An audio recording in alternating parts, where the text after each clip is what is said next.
what does the trace transform more general than the random transform is that the trace transform actually gives us the opportunity to compute not only the integral but other functionals, such as the mean or the median of the values underneath the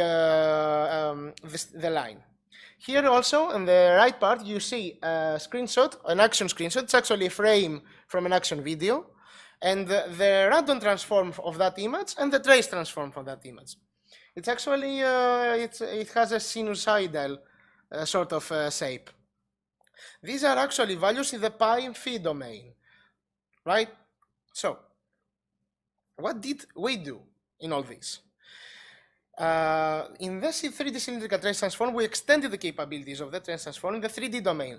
Since we're talking about spatiotemporal volumes, and we'll come back to it later, we need the 3D domain. We need three-dimensional information. So, this is designed to be applied on 3D volumes, and in simple words, the 3D volume is actually scanned by a number of cutting planes passing through the origin. Now, how do we define the origin? It may be the center of gravity of the volume. It may be the 0.0.0 in the Cartesian system. But the volume is projected on these planes. So imagine that we have many planes, such as like we have many lines. And the trace actually, a trace functional is calculated on its projection.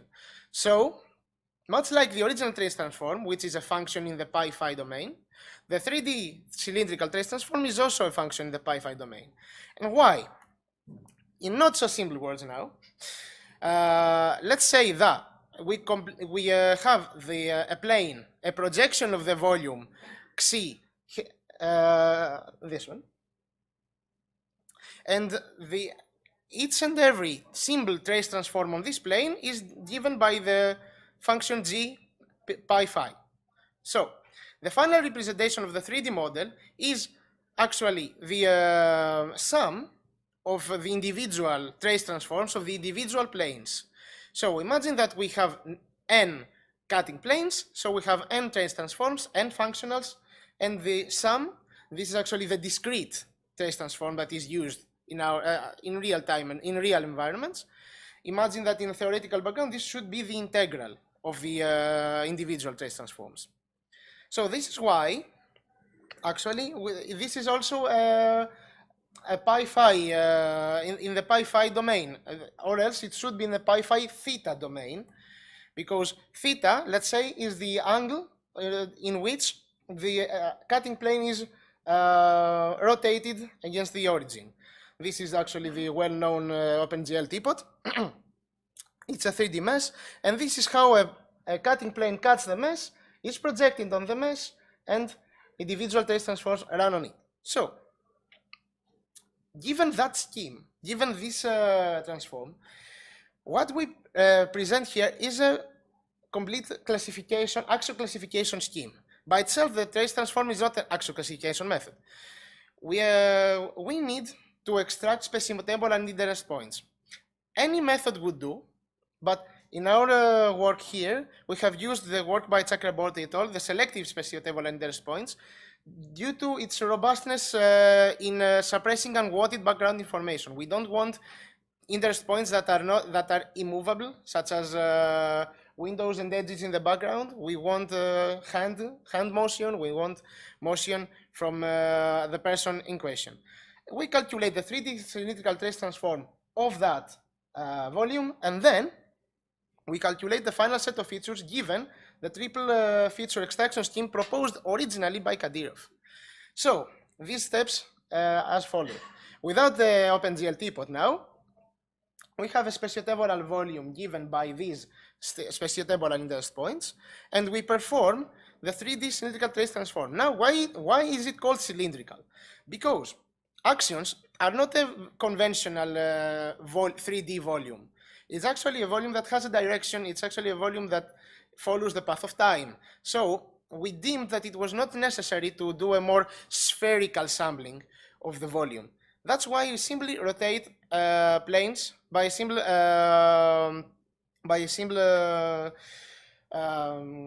angle from the origin and not through all directions. And this saves time, of course.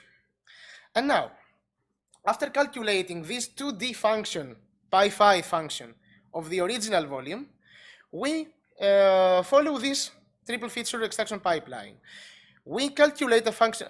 After we have calculated the functionality and reduced the 3D volume in a 2D function, we then calculate what we call a diametric functional pi, which might be another different functional. Of course, it should be different functional than the t functional along the columns of the 2D function, thus creating a vector of values. So, and then we reduce the vector of values with a third functional, thus creating a number, a simple number, not just a number. By using different combinations of t, pi, and phi functionals, we can create a large set of features, each capturing different mathematical properties of the action. And this is how, in many cases, we use PCA or other dimensionality reduction techniques to create smaller feature vectors. So, schematically, the pipeline is as follows. We extract the spatial table interest points. We calculate different 3D cylindrical trace transforms using different functionals, like so. And then, using different functionals, we create different diametrical feature vectors and different circus features using the phi circus functional, different circus functionals.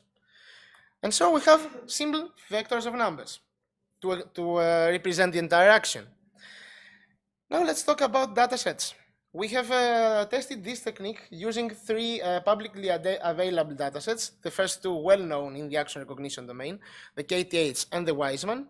The KTH and Wiseman contain generic activities such as jumping, running, jogging, waving, clapping, running, and bending, etc. And then we used it on the Thetis dataset, which is a dataset containing tennis shots, 12 different tennis shots. Really difficult to distinguish between them. I cannot, because I don't know how to play tennis. And with three modalities. The first two datasets actually are in grayscale, and the Thetis contains both depth, color, RGB, and skeletal tracking, which is actually the most noisy of all because it's not actually skeletal tracking. But we'll come back to it if you want. So, what did we do to experiment? We created for each dataset class-specific SVMs. We had SVMs that are able to detect if this action is a backhand or not, and so on for all the other action classes in each dataset. We followed the leave one person out cross-examination protocol, which actually means that we kept one person samples as a testing subset and then trained with the rest of the dataset. Okay. And then repeated this for all persons in the dataset. We reported accuracy as the sum of correct classifications against all classifications performed for all persons in the dataset. We documented both correct and misclassification answers to have a better picture of this. So the proposed scheme seems to perform to have a superior performance, or at least on a par to most recent and relevant works in the field. So in the KTH dataset, we reached 99.98%. I know numbers are very difficult and very, boring to see, but I wanted to stress this one. You will see that I will not stress Wiseman because it's lower than the best, but still quite on a par to the most recent research, which is actually something that we need to have because KTH and Wiseman are relatively old datasets and people have produced very good research on those. But what was quite nice is that on the Thetis dataset, which is actually a gaming dataset, a dataset of playing tennis, in the noisy skeletal videos, we reached 26.06% accuracy. But the most surprising and really unusual fact is that we had a 100% classification accuracy using the RGB grayscale video, termed grayscale videos. Let's not ponder that much at it. I will show you, if you would like to see them, some confusion matrices on the KTH and the Wiseman dataset, which show actually how well did it do, but it will also highlight the fact that we always have some misclassifications, some confusions.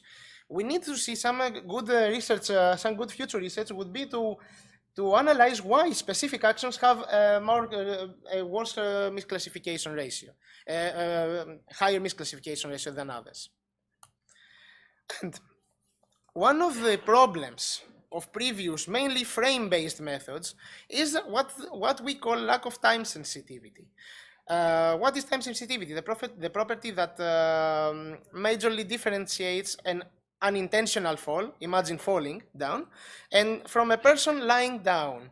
It's the changes in motion are more abrupt, and this needs to be taken into consideration. This method provides time sensitivity because it treats the whole spatiotemporal volume as a whole, and proved to be robust to noise, illumination, and camera placement issues because these datasets are quite diverse, and we have tested it also on fall detection scenarios with different camera placements, and we saw that it could perform quite well in those two. What we don't have at the moment is real time. We cannot, this is not a real time method at the moment, but there is room for massive parallelization. Everything in this method can be done very independently. So we can leverage CUDA or other massive parallelization platforms. And some future directions concerning this particular research could be to tinker with the method in order to create an online action recognition mode, because this one is actually a mode that waits for the action to finish and then recognize it. And online action recognition is far more applicable, far more likable in the gaming industry, of course. And investigate the potential of specific functionals, because we haven't at the moment done something that should be very obvious. We haven't seen which functionals perform better under which situations. That's something that could be done and maybe should be done. I would like to thank you for your time and accept any questions. Thank you.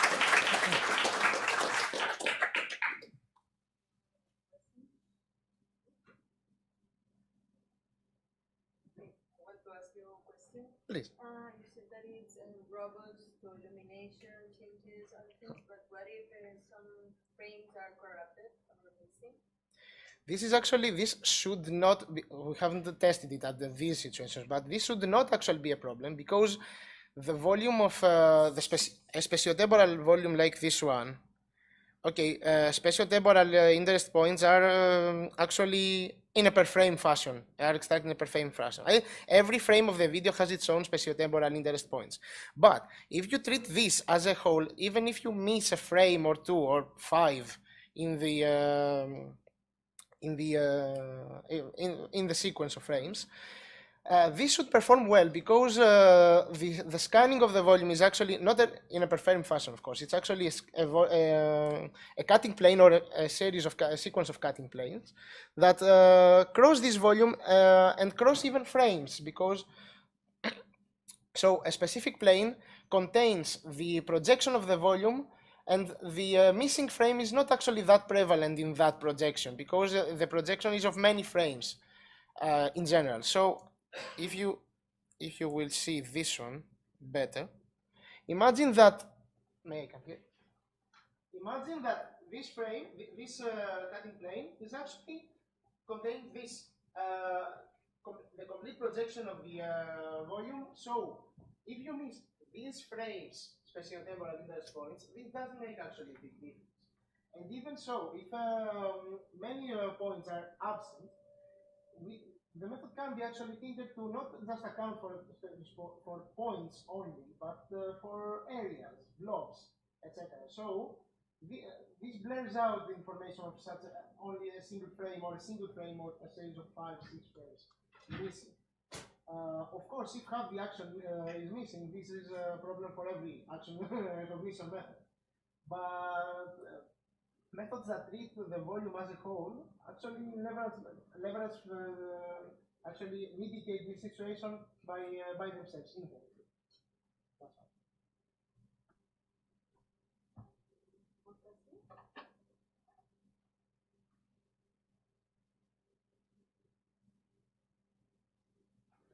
That's all. Why didn't you take this perfected machine approach for the classification? I don't convincing answer to that. That's why we were using support vector machines, but now with the large and very massive shift towards deep learning, we need to take that into consideration. Actually, we were using for previous techniques that are the basis for this work. We were using support vector machines, and we kept using support vector machines. This method actually would make a nice jump towards recurrent neural networks, and I think that's something that at least I want to see in the near future would be to construct a recurrent neural network based mainly on this kind of transform. But that's something that I cannot disclose any other information because I don't know any other information.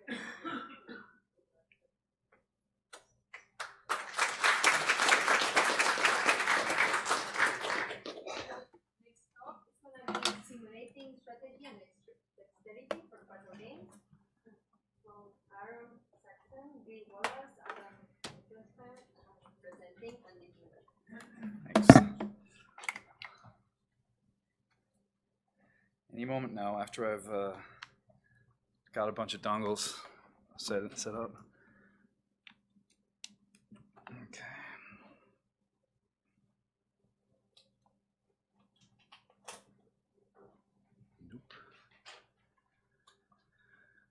That works. Okay. Hey everyone. So on simulating strategy and dexterity for puzzle games, this is predominantly done by Aaron, who was a PhD student with me until recently. He graduated after 3.5 years, which is absurd. Published 12 papers in those 3.5 years.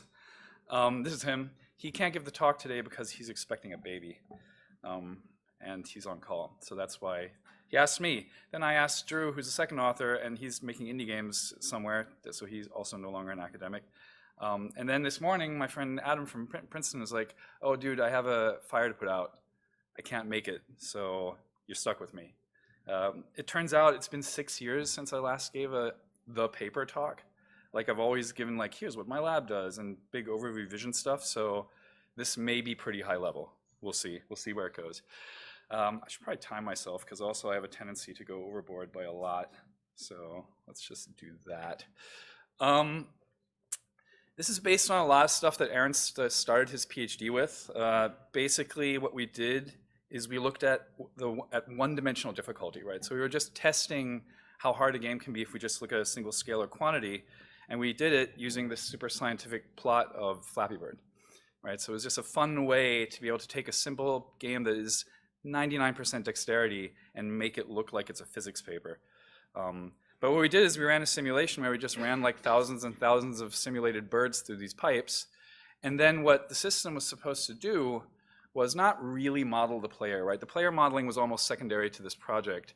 The player modeling only needed to agree with the difficulty that the system would devise that we could then test against user experience. So what the system would do is adjust all the parameters of the game that I showed you on the previous slide to make a game of varying difficulty, or to find games that were uniquely different in a way that the human perceived them as a very different game, even though the games were much harder, easier, the same difficulty, et cetera, et cetera. I had all kinds of other theories about isosurfaces and subdimensionality and all kinds of other stuff using local linear embedding and all this stuff, and that hasn't been done yet. So, but instead of going in that direction, which I thought would have been cooler, Aaron said, well, maybe there's clearly more than one dimension to difficulty, right? We're looking at these very simplistic arcade games. What if we add strategy? What if we look at games that have both, right? And then that brings us to, lo and behold, a two-dimensional measure for difficulty, which immediately led to something like this, right? Where we realized, yeah, we specifically stayed on the no strategy required part of this chart for the first pilot project, which is where stuff like Flappy Bird and that stuff falls into, and realized that, of course, the be-all, end-all of research usually is to solve the upper right corner, right? The stuff that has like high dexterity, high strategy, like in StarCraft and League.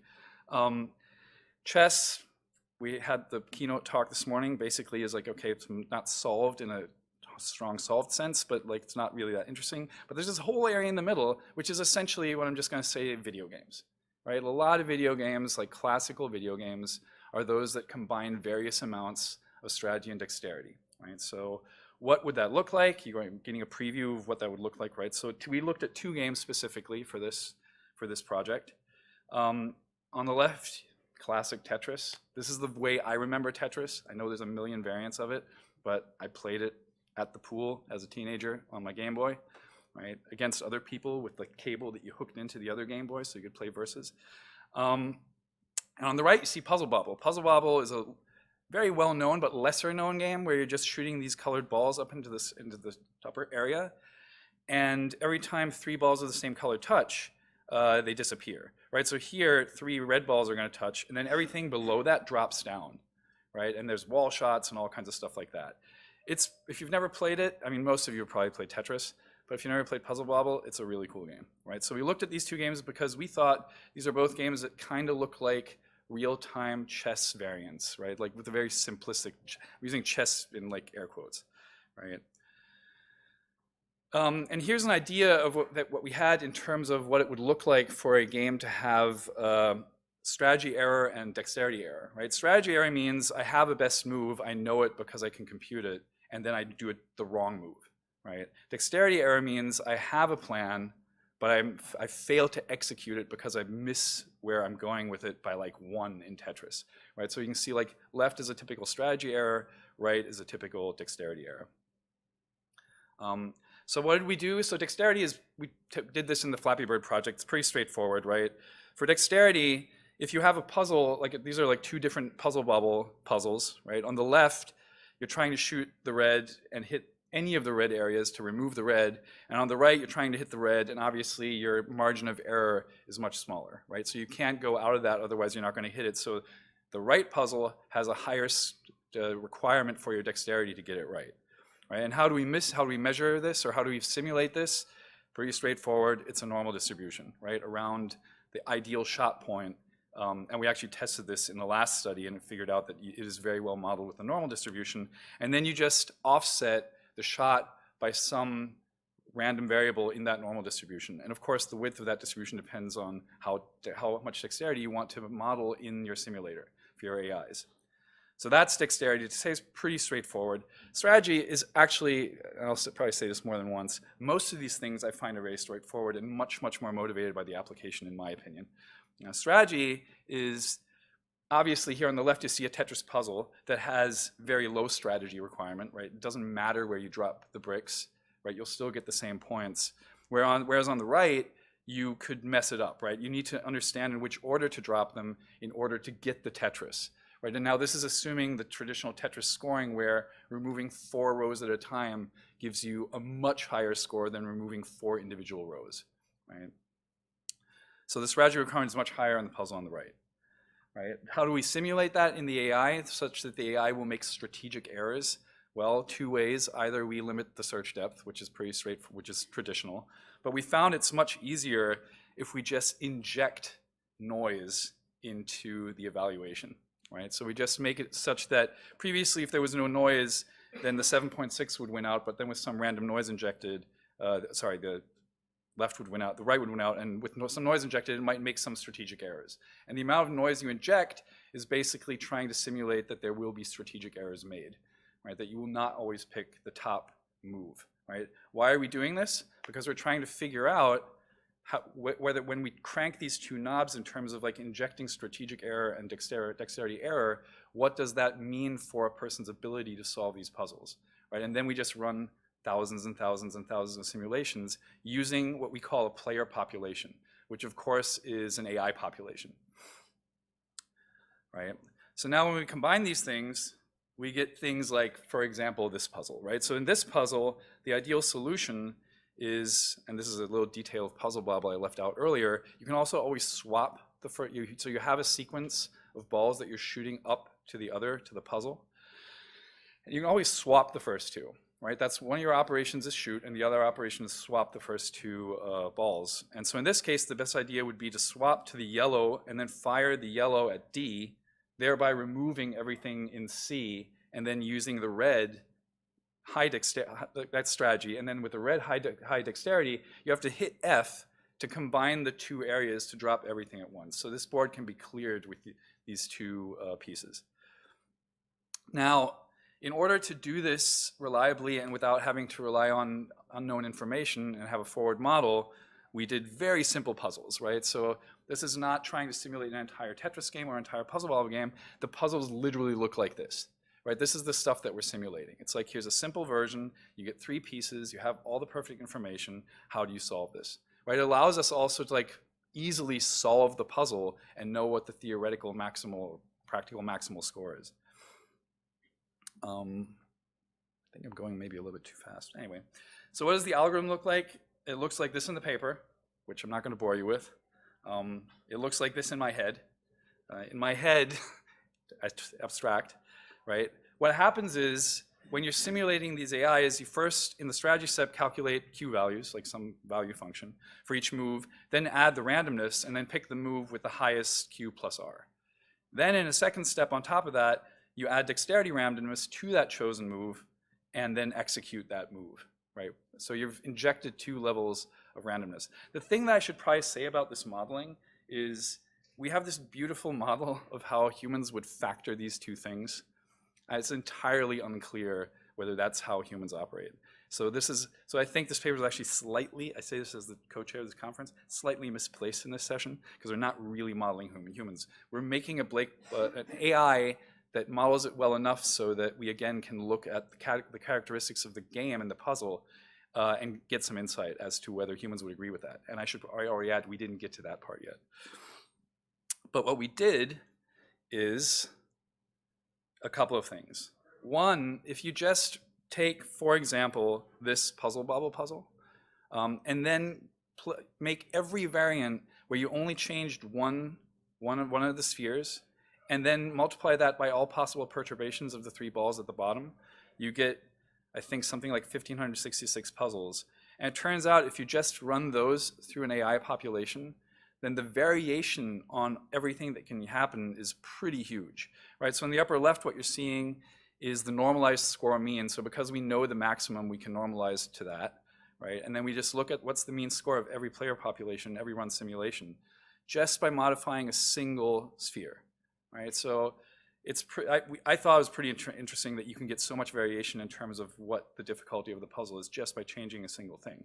Right, you can also look at the standard deviation in the upper right, which is pretty large.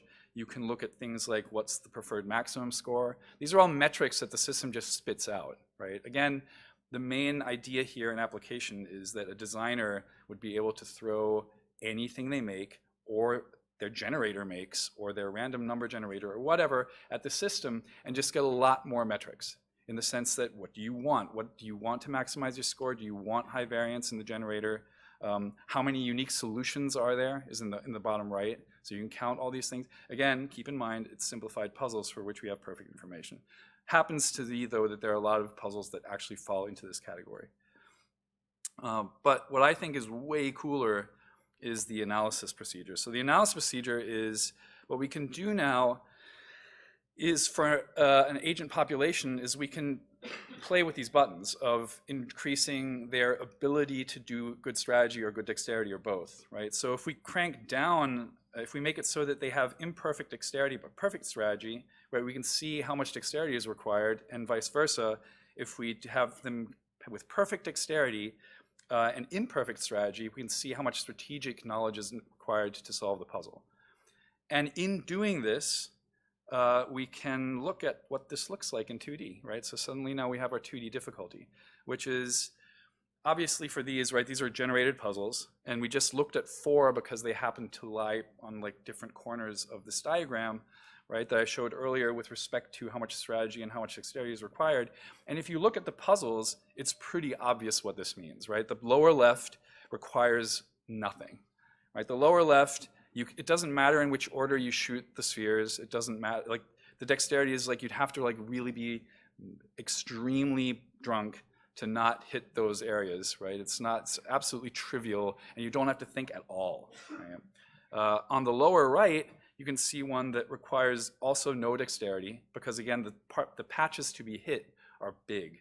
But you have to know that in order to resolve that, you just hit the black patch on the right, and then everything drops, right? That's just that's an extremely trivial solution, but someone might just like get excited and shoot the black patch on the left, because they also think they want to remove the red and the blue. It turns out that has nothing to do with your score in that game, which I'll get to in a second because scoring systems matter. And upper right has both, right? Upper right, you have to figure out in which order to shoot it, and also the areas you're trying to hit are much smaller, right? Et cetera, et cetera. In terms of scoring, these things change, right? So it's not just the parameters of how to place the puzzle pieces and how to design the puzzle and how to do all this stuff. You also need to figure out how your scoring works. So here what we're seeing is a comparison. This diagram's actually a little bit not great.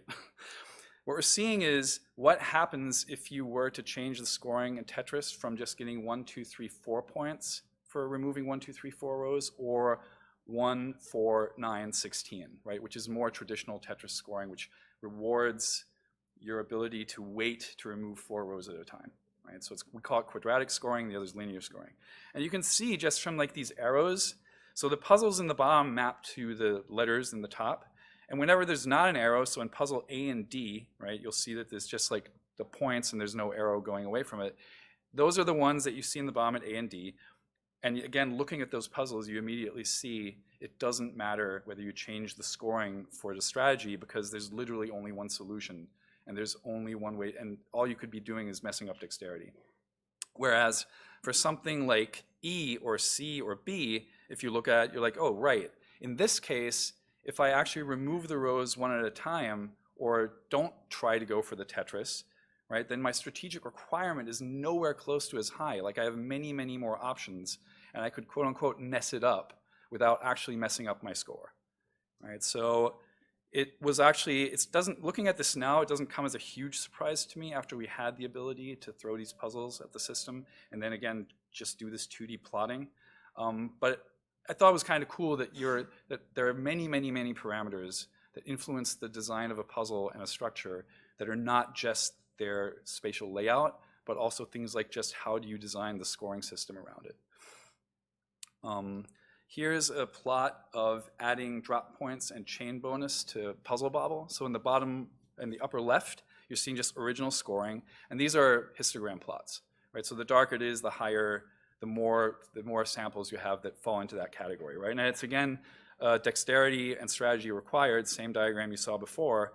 And what happens is if you add a chain bonus, which allows you to like chain drops, and if you drop more stuff at a time, it gives you an extra bonus. It turns out in that case, again, the possible moves you have to maximize your score decrease by a lot.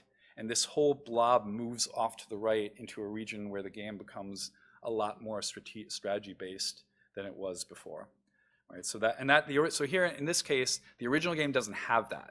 Right? In Tetris, we pretended that the original game was linear and said, what happens if we add quadratic scoring? In this case, I said, oh, it's weird the game doesn't have a chain bonus.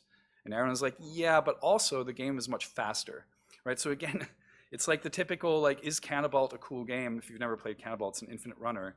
It has no interesting requirements in terms of strategy, but because it's so fast and visceral, right, it just ties people in. Right? So I find like balancing these things against each other, like this whole like dexterity versus cognitive load of the player is like one of these things that game designers that have good gut feeling are very, very good at, right? And that programmatically are much harder to do, which is, given that I'm a professor both at the Game Center and the CSE department, always puts me a little bit in a hard spot. Right? It's always interesting to argue to the game designers that they should look at this, but at the same time, they're like, no, we know this. It's interesting that you're doing it in numbers, but I already knew this before you told me, which of course, it's easy to say after I show them the numbers. Right. Okay, what's the outlook for this? So irrespective of me still believing that there is a future where I have an n-dimensional parameter space, I look at all games of identical difficulty, and then I find the actual dimensionality of that space. I still think that's super cool, even if maybe it doesn't work, but I actually think it will. But there are a couple of other things, right? So there's 1D and 2D metrics. What else could we do? Like there's probably other stuff, and I'm going to say that probably there are people in this community that are going to tell me, oh, this has all been done 10 years ago, 20 years ago. I'm pretty sure that stuff like this exists, and I'm relatively new to this. how would we integrate models of aesthetic judgment, right? So the whole time we talk about difficulty and dexterity and strategy and all this stuff, I actually don't really know what that means in terms of a human's experience and preference of playing that game. And last but not least, so the second one is the hardest by far. That's one of those things where I would again say, that's like, I'm not going to compare myself to Shannon, right? So like Shannon's saying chess is easy and then it takes 50 years, right? So this is not easy. I think this takes a long, long time. Integrating accessibility is also hard, but probably easier, right? So you could say maybe there's a third axis of accessibility of the puzzle. And by accessibility can mean a lot of things in like Kahneman prospect theory style accessibility. But to me, it means that different variants of Candy Crush are harder or easier based on color contrast and how you display the things, right? Because the whole key of that game, of any match 3, is to convolute the position of the solution, right? If you highlight it like a blinking weak spot on a boss in a video game, it loses everything, right? It becomes immediately uninteresting. Or if any one of you have ever played Luminous, Luminous just changes its skin every 3 minutes after a song is over, right? And some of those skins, even though you're playing the exact same game, like when they came up when I was playing the game, I dreaded them, right? Because I knew that I was going to mess up on the skin where, for example, the contrast is lower, or the shapes change, or something else like that, right?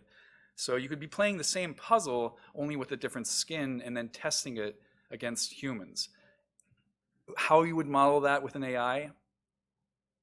No idea yet, but I'm really interested in figuring it out. That concludes my talk. Thank you very much.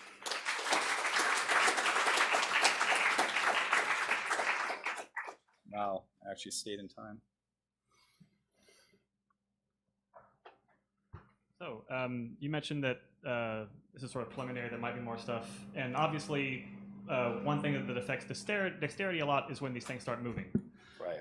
And so you use still game panels for this, but maybe you could elaborate on ideas for how. Well, so I probably should have mentioned this. So for the puzzle bobble stuff, yes, it's still.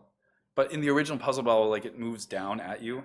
For the Tetris stuff, we actually do model the height of the board, because the dexterity is based on how much time the AI has to like not mess up, right? So that's how, for Puzzle Ball, we didn't do that in this specific puzzle version. But for Tetris, we had to, right? Because if it has infinite time, in theory, to think, then it's like Tetris gets actually super boring if it's not fast, right? Like it turns out that the puzzle of Tetris alone without speed is not that interesting of a puzzle. And that requires that additional load to make the game interesting. I know, does that answer your, like, we definitely have it modeled in the system for the Tetris system, but not for Puzzle Bobble. And for Flappy Bird, which this is not the talk about Flappy Bird, but there we had speed, right? So what's the speed of the bird? And then based on that, if it's faster, it will obviously make more errors. Or if the gravity is higher, then offsetting the ideal tap point in time obviously makes for a larger spatial error. Well, I think that in Tetris specifically, they interact a little bit, because when the first piece, let's say you don't have the preview of the future pieces. Right. When the first piece appears, you're like, what is it? You don't know what it is yet. Yeah. And so you have to think a moment to strategize before you can then worry about dexterously getting it into place. And that's what we tried to model, right? But I did make the disclaimer that I don't know if that's how humans play the game. But you're confirming my idea that that's probably a okay way to build the AI for it, right? Because you have to like make a choice before you actually execute the choice. And one more thing that's just like a Tetris specific thing, the sidewalls are a bit easier to slam things into. That is also true. We didn't mod. We didn't mod. Like around the edges of that. Yeah, I mean, if it's trying to place it and it can only do it wrong in one direction, it will actually be. In theory, would prefer that, but we didn't. I don't think there's any preference for it, as in like it would get a better like try this because you're not going to mess up on the dexterity stage. Like that's already way too complicated. Yeah. In terms of, this already gives us enough information, I believe, right? When I look at those puzzles and where it places it on the 2D diagram, I'm like, oh yeah, I get it, right? This makes sense. But that's like one of these things where this is what computer graphics used to get away with, like, oh God, it looks so cool, published, right? And you can't really do that anymore now, but now I'm doing that in games. Sometimes, not always. But in this case, we didn't do the user study yet. For Flappy Bird, we actually checked to see if our ranking of difficulty of Flappy Bird variants coincided with a human's ranking, and they did, right? So and the AI was the dumbest possible AI, right? It was like didn't even try to time the flaps so that it would get a better arc. Didn't matter, right?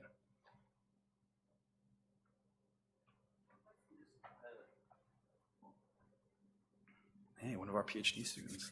Awesome. Yeah, this is just a small question about a decision you guys made for the modeling the strategic error. You said you decided to add random noise to the scoring instead of. I was just wondering if there was like a model behind why that decision was made, because I can see like if you limit the depth search, that's like short-sightedness, Right. which would be strategic error. But what would be the?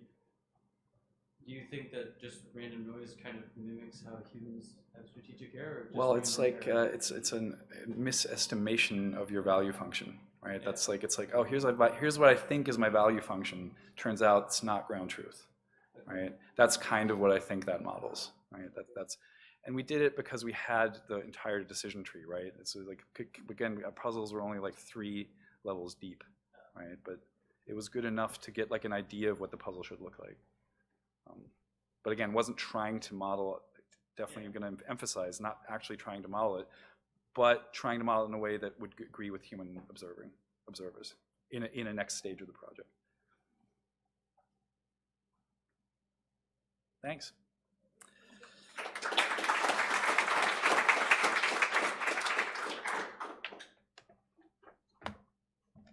Next talk is going to be measuring strategic depth in games using hierarchical knowledge base. When does that go? I don't do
Cool. Sorry. Hi. So this might be interesting because I'm gonna argue to the contrary that AIs are important in evaluating this, but right. I'll just start at the beginning, then we can discuss. Right. Okay. So this is work I did together with my colleague Dan over there. We're both at TU Dortmund University, just in different chairs, and we're interested in strategic depth. At least I was, and he did something on hierarchical knowledge bases, which I'll introduce in a second. And we tried to combine this, right? So I'll start off with this nice picture of No Man's Sky just to motivate you. The thing is, why we wanted to look at this is you might need this in pursuit of content generation in order to decide between different levels, so to be able to measure strategic depth. And you might also want this in order to classify or characterize games, like we heard in the keynote. And then starting from there, you could also characterize AIs or what they can do. So this is why strategic depth.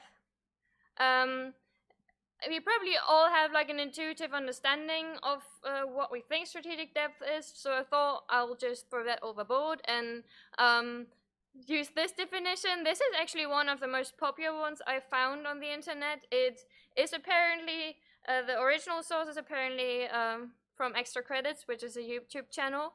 But there's lots of intersectional similar definitions. For example, you know the one from Blizzard, where you have to have a game that's easy to understand but hard to master. And what this definition actually argues is that Strategy depth or strategic depth is the number of emergent, experientially different possibilities or meaningful choices that come out of a rule set. So the most important points here are that they're meaningful, so they have to do something, and they have to feel and be perceived differently. So there's been previous work, as probably some of you are very aware of. The first one was a bit earlier, so in 2012, Cameron Brown did have lots of scores and metrics on combinatorial games, and he used the ratio between game tree complexity and state space complexity. And there was a recent paper by some of you here that looked more at the number of possible improvement if you give the AI more computational resources, how much they can improve until the perfect play. So that sounds about right. Good. Okay. Right. The thing is, I've got Smelly George here from the GVG AI framework. In the game is you essentially have to save everyone from smelling like George, because I think it's called just Smelly George, right? Okay, cool. So if he hits one of the other NPCs that's running around, they start to smell, and you have to save them. And it is not. This game does provide for strategy. You could essentially have a strategy. You do the ones on the left first in order to save them, or something like that. But this is not really what the player necessarily perceives. It could the player could also perceive this just as like a very reactive game. You have to follow George all the time. So I would argue, or we would argue, that it is also important how the player perceives it, if you want to balance or develop metrics for a player. So we changed this definition up to strategic depth as perceived by a player, and that's why we're running this all on player perception and how players actually play it. And we also want to have a measure that's as general as possible, so we try to base this on the GVG AI framework, so it could theoretically be extended to all of the games in there. We chose 3 for the meantime, but yeah. Right, so this is the theoretical stuff. Please still listen. So when you have an AI for like a really simple grid, like on the left, you can very easily, so these are walls, you can't pass them. The agent has to go from A to B, and this is very obviously the only way. And you can have an agent learn anything about this, and then it will develop a policy and be able to figure out that they should go there. And you can collect the play trace, and this is done in this case by recording the sensor values. So this is X sensor and Y sensor, and all the actions that are done from this agent. And then in previous work from Dan, they or he extracted a knowledge base, which is essentially a hierarchical set of rules, where the hierarchy is the granularity or the amount of exceptions you have. So in this case, this is a ground truth. Usually you go east all the time. But then if you're on position Y4, so your Y sensor is 4, then you do something else. So this is just one sensor you're looking at, but then you can be looking at 2 sensors at the same time. So the idea was that if you have something down here, this will be more complex because you have to look at more sensors at the same time. But also if you have more rules on this or any of these levels, it will also be more complex or perceived as more strategically deep. These rule sets actually work in the manner you might be wondering about these numbers here.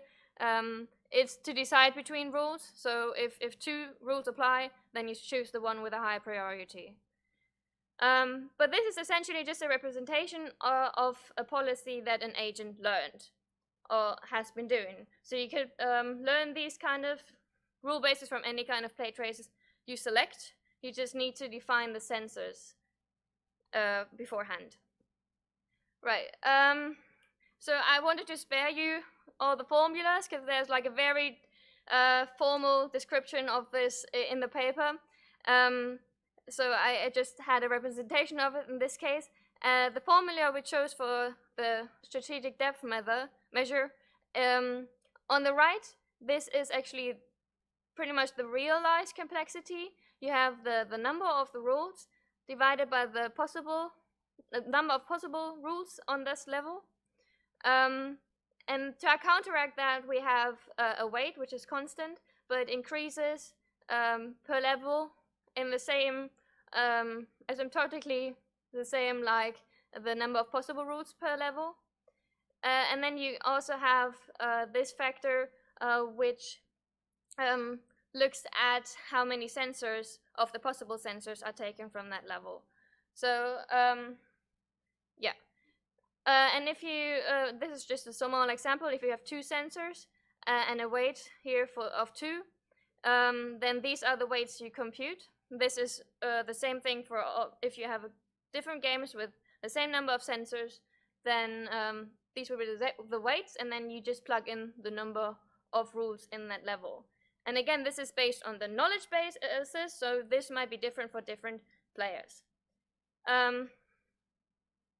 And we have an example here for different AIs. So this one just had to go up and down here and has a smaller set of rules, and it gets a smaller number here. Yeah, but this is just a very small example. Let's get into the cool stuff. So we have an experiment, which was relatively small scale in this case, but we wanted to do a qualitative analysis of what players think. So we did 2 things. We collected feedback on what the players thought, how deep the levels were, and at the same time collected the play traces in order to compute our metrics from. And the way we try to ensure that the players were relatively sure about their judgment on the perceived strategic depth is that we made the process repeatable.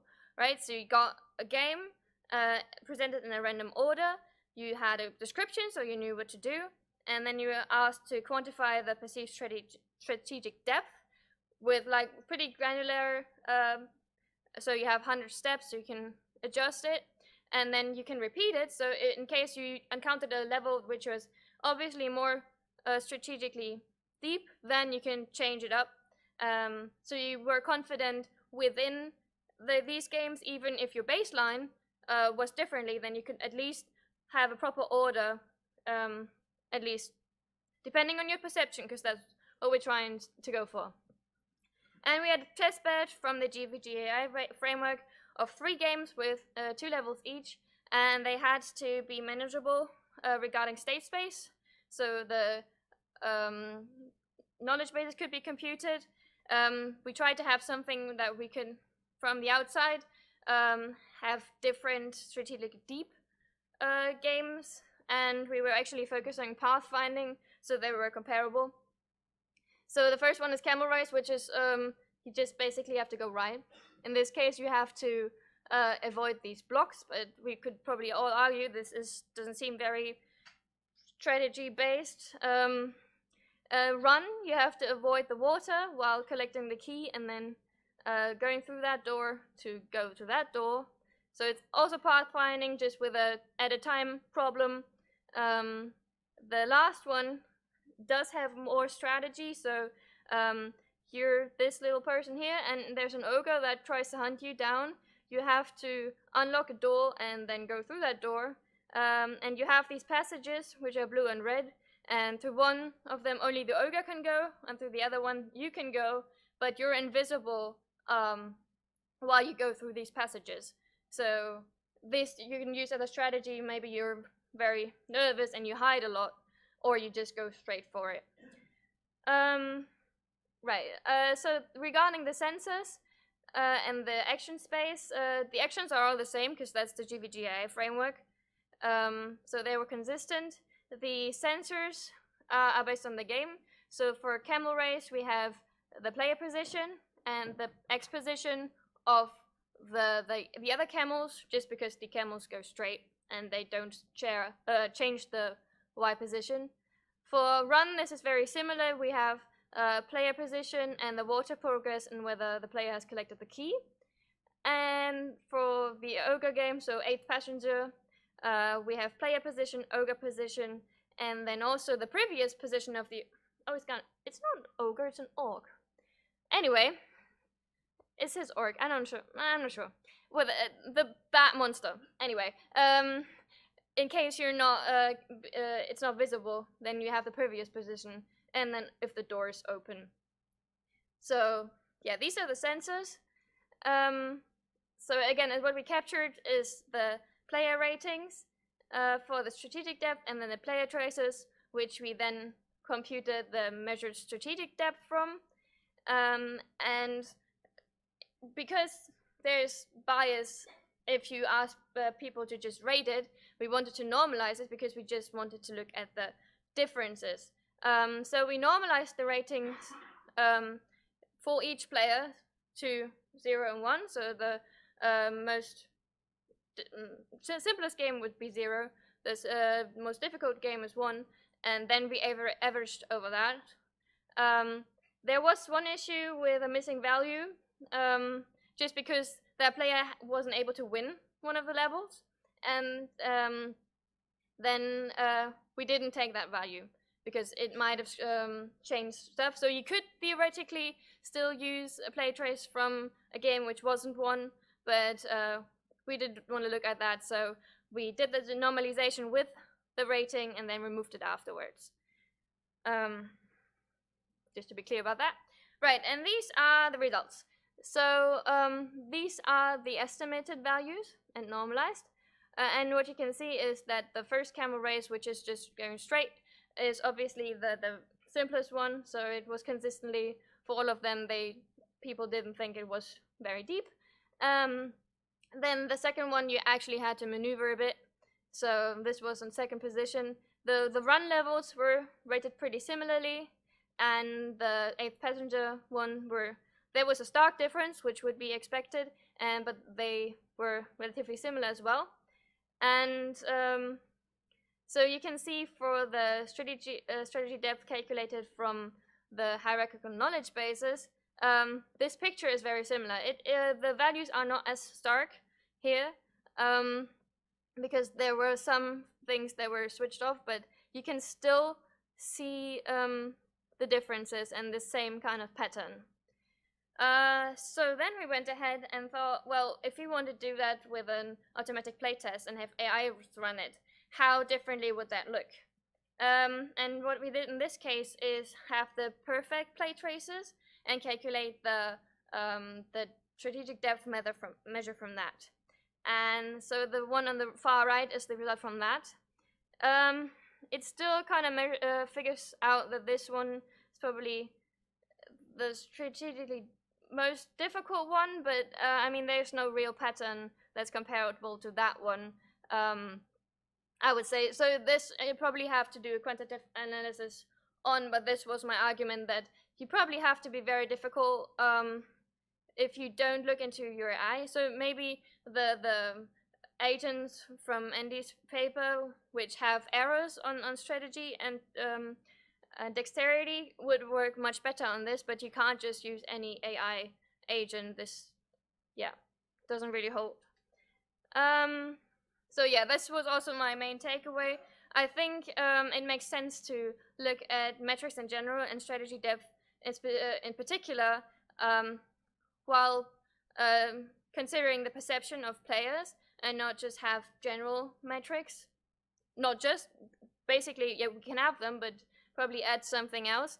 And that just testing things with an AI might also be misleading. We should probably look into what biases we are introducing, because we don't understand them if we just throw a random AI on there and let it measure something, then we don't know how the player actually reacts to it. So as I already mentioned, in the future we probably have to do much larger study. We wanted to have more games and more diverse games, which is very convenient with the GVGAI framework, and also obviously more participants. Then if we want to graduate to a more complex game, this might also make sense to not just look at what actions were taken, but abstract this and then just look at the strategies that were taken instead. Then, yeah, have some believable AIs or AIs that make errors, generate play traces, and generate hierarchical knowledge bases from there. So we can see whether this works better, and then use this to playtest or to balance. Yeah, this is basic PR. There's flyers over there for a competition in case you're interested on cooperative platformer games. And hit me up. Done.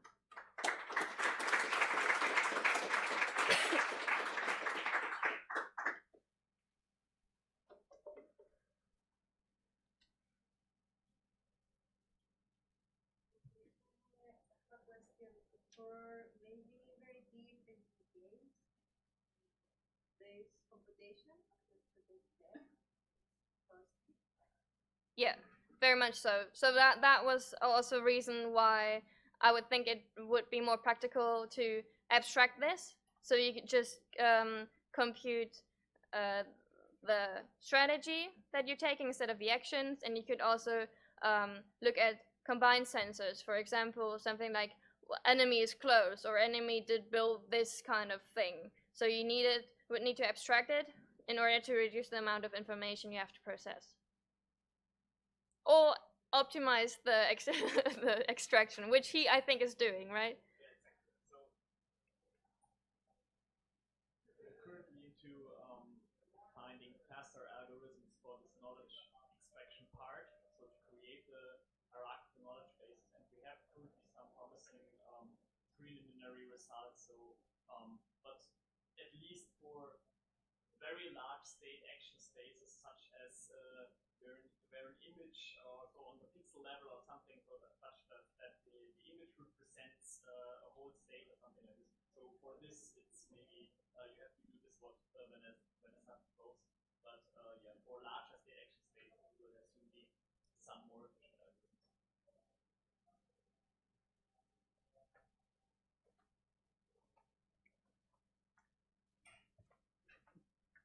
So there's another way to approach measuring strategic depth.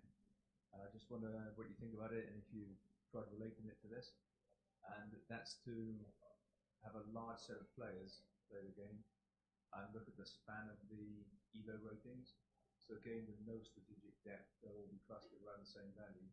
And a game with a really large strategic depth would be stretched out over a really, really big range. But is that just measuring strategy? There's just any kind of difficulty, right? Because if you have players, the argument is that naive players or players that are not experienced won't be able to do it. But then you can have the same thing if you have a reaction and a strategy in that same game. Then it will, or just have a reactionary based game, then it will be still spread because there's people that can react faster, right? So how do you just grasp the strategy out of this? Yeah, I think it's an interesting point. So it would depend on the nature of the players, on what you're varying. So, for example, if players have the same access, yeah, what Andy's calling dexterity, then the thing that you might be varying. So imagine you've got a population of Monte Carlo physics players, and given the nature of the way they're acting, it could be that they all have the same dexterity. And what you vary is things like the rollout depth or the number of playouts. And what you're varying there is their ability, in some sense, to cope with varying levels of strategy. Yeah, right. So this is very similar to what the recent paper from Frank proposed, Frank Lanz, where you have increasingly computational power.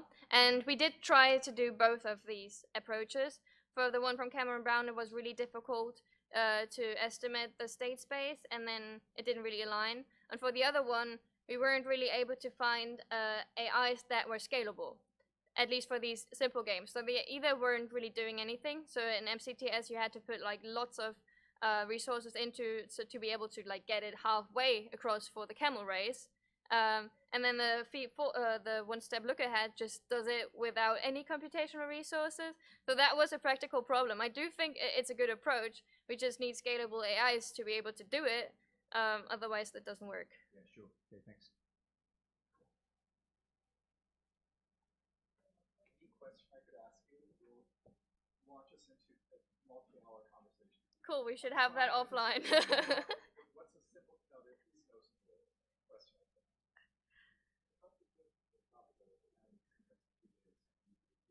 Yeah. Thanks.